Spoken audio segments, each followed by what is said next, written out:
कथा बिहार की, व्यथा बिहार की। मैं बिहार हूँ, जी हाँ मैं बिहार हूँ। वो बिहार जो अपने गौरवशाली इतिहास के कारण पूरी दुनिया में जाना जाता हूँ। जब तक मेरी चर्चा न हो तब तक भारत का इतिहास अधूरा रहता है। रामायण और महाभारत से भी हमारा मजबूत रिश्ता है। आज निचले पायदान पर होते हुए भी चर्चा में बना रहता हूँ तो अपने ऐतिहासिक तथ्यों के कारण। गणित, व्याकरण, आयुर्वेद, अर्थशास्त्र, संगीत जैसे तमाम विषयों को विश्व पटल पर रेखांकित व रूपांतरित करने का काम किया हूँ।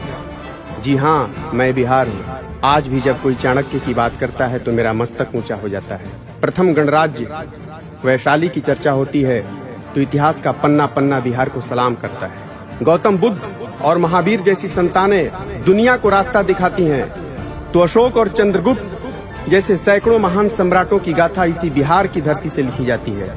मुगल काल में भी इस धरती ने जमकर अपना कर्तव्य दिखलाई है तो अंग्रेजी हुकूमत के खिलाफ आंदोलन का सूत्रपात भी हमारे आंचल से ही होता है। महात्मा गांधी की जीवनी हमारे बिना अधूरी है तो जयप्रकाश नारायण की संपूर्ण क्रांति आजाद भारत को नया रास्ता दिखाती है और सत्ता व सिंहासन के दर्प को चूर कर देती है। जी हाँ मैं वही बिहार हूँ। राष्ट्रपति का पहला आसन इसी धरती के लाल डॉक्टर राजेंद्र प्रसाद से सुशोभित होता है तो इन 74 साल के आजाद भारत में दिल्ली के सियासी रुख को बार बार बदलने का काम भी किया है बिहार ने, वो भी पूरे मजबूती व डंके की चोट पर। और कितनी उपलब्धियां गिनाऊं मैं, पता नहीं लोग क्या क्या सोचेंगे, क्या क्या समझेंगे, पर इतनी उपलब्धियां होने के बावजूद भी मेरी कुछ व्यथा है। सत्ता और सिंहासन का खेल खेलने वाले मुट्ठी भर लोग मुझे कलंकित कर चुके हैं। लगातार 40 वर्षों से हमारे ऊपर पिछड़ा होने का दाग लगा है जो मिटने का नाम नहीं ले रहा है। इन 4 दशकों में तरह तरह के दृश्य देखने को मिला। कई उपमाओं से मुझे नवाजा गया। मॉरिशस और मलेशिया जैसे दर्जनों देश का वजूद मुझसे जुड़ा है, फिर भी अपने ही देश में मुझे अपमानित होना पड़ा है।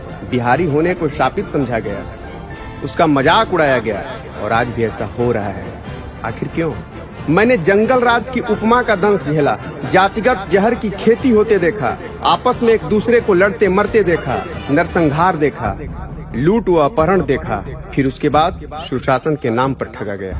क्योंकि बहुत कुछ सुधरने व बदलने के बाद भी जातिगत समीकरण और उसके जहर से मुक्ति नहीं मिली, बेरोजगारी से मुक्ति नहीं मिली, पलायन नहीं रुका। आज भी बिहार के युवा बाहर में जाकर दर दर की ठोकर खाते हैं और मैं आज भी गठबंधन और महागठबंधन की राजनीति के बीच त्रिशंकु बना हुआ हूँ। हमारी संस्कृति, हमारी सभ्यता, हमारा लोक संगीत, हमारा ग्रामोद्योग, हमारी कलाकारी विकृत व उपेक्षित पड़ी है और इसी पीड़ा को लेकर मैं 40 वर्षों से जी रहा हूँ। समय के साथ मैं भी बढ़ना चाहता हूँ, उसी गौरवशाली अतीत से जुड़ना चाहता हूँ, क्योंकि पता है हमारी संतानें लड़ने की मादा रखती हैं और अपने परिश्रम व हुनर से दुनिया भर में आज भी अगली पंक्ति में खड़ी हैं।